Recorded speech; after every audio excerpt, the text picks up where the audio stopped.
Whiskey Thoughts is the part of the show where we each take a shot of whiskey, we bare our soul, and we let you in on the MMA-related thoughts of two degenerates. That is us. The whiskey of the week this week is the Rebel Yell. This is our last week. Next week we'll switch to something else. We video our whiskey thoughts each week. We'll post them on our Instagram at the Simply MMA podcast and on our YouTube channel as well. If you want, video yourself taking a shot of whiskey, giving your own whiskey thought, DM it to us, and we will most definitely share it. Manny, what is your whiskey thought this week? Brittany Elkin, Josette Cotton, Moriel Chonsky, Larissa Pacheco, Morgan Fryer, Bobby Joe Dazzle, Larissa Pacheco again, Courtney King, and Mariana Moraes. That is a 9-0 record of Kayla Harrison. Now, I think Kayla Harrison is amazing. 2-time judo Olympic champion. I love the PFL. I love their season. I love what they're doing. Can we please put her against somebody better? And I know it's not all her fault. It's it's about the talent pool and depth at 155 and 145 in the PFL. But I don't care if you have to do cross promotions or if she has to just stay at 145 like she did in her last fight and looked amazing. But her next fight, and she's been busy in the last few years. She has 9 fights, and this will be her 10th. It's against Cindy Dandois, who had the one fight in the UFC, fought Alexis Davis, and she made Ben Askren look like Anderson Silva. The worst fight I've ever seen in my whole life as far as one competitor not being ready or up to the skill level of her competition and the organization was Cindy Dandois versus Alexa Davis. I'll never forget the fight. You had to be there to believe it. But that's who Kayla Harrison's about to kill in the next fight. She won't get out of the first round. Yeah, definitely not past the second.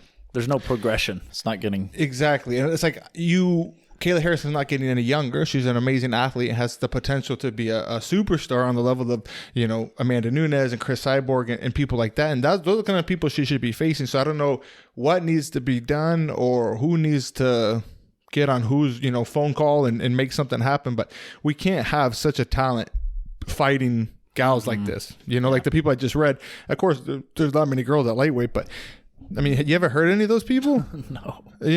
And so it's like, eventually you got to start fighting someone, more highly ranked. Some better opponent, especially if there's that talk of Amanda Nunes and you can't. I mean, she's 30s. This is like perfect for her right now, Yeah, you would think like I want to see her fight some, other, top ranked girls. Some progression, at least. Yeah. Well, my whiskey thought this week is just all of the fights. July is going to be an awesome month. June is not bad either. But July coming up. Some of the fights that we have Poirier, McGregor, obviously amazing. Also Burns Thompson, Gilbert Burns Thompson. That's same card. Yeah. And then Michelle Pereira and Nico Price, I believe, is the same card. That's going to be a bloodbath. Sean Brady taking on Kevin Lee. I believe that's the same card. You believe a lot of things, my guy. I do. It's around there. I know it's in July. Then you got Max Holloway, Yair Rodriguez. That's a good fight if Yair makes it to the fight. It won't happen. Yeah, probably not. But that's a good fight. Misha Tate is finally coming back against Marion Renault. Sandhagen is taking on Dillashaw. Amazing. And on that same card, you have Punahele Soriano taking on Brendan Allen, which is actually a really good fight too. So you might be reaching for that one a bit. That's a good fight. Yeah, it's a good fight. It's more for the hardcores. Yeah, I feel like a lot of fights like that level are pretty common in the UFC. That's fair. But overall, July is going to be a good month of fights, and I am very excited. Lots to look forward to. Yes, indeed.